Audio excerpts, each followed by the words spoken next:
సంక్రాంతి పండుగ అనగానే మన కళ్ళ ముందు మెదిలేటువంటి అనేక పాత్రలు, మన సాంప్రదాయాలు మనకు కళ్ళకు కట్టినట్లుగా కనిపిస్తూ ఉంటాయి.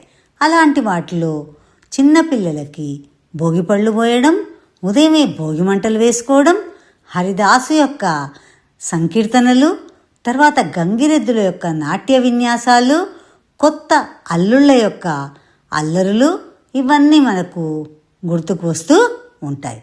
అలాంటి వాటిల్లో హరిదాసు యొక్క పాత్ర ప్రధానమైనది. ఆయన కేవలం పాటలు పాడే వ్యక్తి మాత్రమే కాదు, భక్తి, సంస్కారం, సమాజానికి మంచిని బోధించేటువంటి వాడు. మరి హరిదాసు అంటే ఎవరు? హరిదాసు అంటే హరి యొక్క దాసుడు. హరి అంటే శ్రీ మహావిష్ణువు. విష్ణు భక్తిగా నారాయణ నామస్మరణతో జీవించేవాడే హరిదాసు. సాంప్రదాయంగా ఆయన తలపై పాగా, భుజం పైన తాళం, చేతిలో కర్ర, నోటి నామస్మరణంతో ఇంటింటా తిరుగుతూ ఉంటాడు హరిదాసు. మరి సంక్రాంతి పండగ కాలంలో హరిదాసు ప్రాధాన్యత ఏంటి? సంక్రాంతి కాలం సూర్యుడు ఉత్తరాయణంలో ప్రవేశించే పవిత్ర సమయం. ఈ సమయంలో హరిదాసు ఇంటింటికి వచ్చి హరిదాసు వచ్చాడయ్యా, హరినామం పాడాడయ్యా అంటూ పాడుతూ శుభాశిస్సులను అందిస్తూ ఉంటాడు.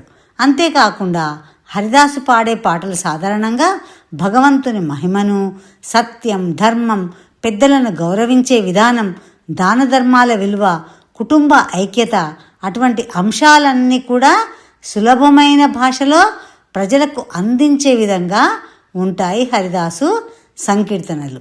మరి పిల్లలు కూడా హరిదాసును చూడగానే ఎంతో మురిసిపోతారు.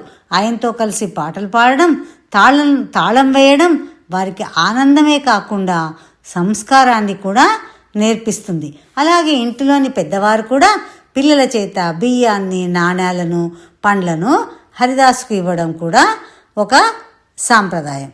మరి పూర్వకాలంలో చూసినట్టయితే హరిదాసు ఒక సామాజిక సందేశవాహకుడు. గ్రామంలో ఉన్నటువంటి వార్తలను, నీతి కథలను, భక్తి భావాలను ప్రజల మధ్యకు చేసేటువంటి పాత్రే హరిదాసుది. సమాజంలో మంచిని ప్రోత్సహించడం, చెడును దూరం చేయడమే ఆయన యొక్క ధ్యేయం. మరి నేటి కాలంలో ఎలా ఉంది హరిదాసు యొక్క పాత్ర? మరి హరిదాసు యొక్క పాత్ర తగ్గుతూ ఉంది. ఆయన సందేశం ఇప్పటికీ ప్రాసంగికమైనప్పటికీ కూడా నేటి తరానికి హరిదాసు యొక్క సందేశాన్ని విని అర్థం చేసుకునేంత ఓపిక లేదు. ఆ విలువలన్నీ కూడా నశించిపోతూ ఉన్నాయి.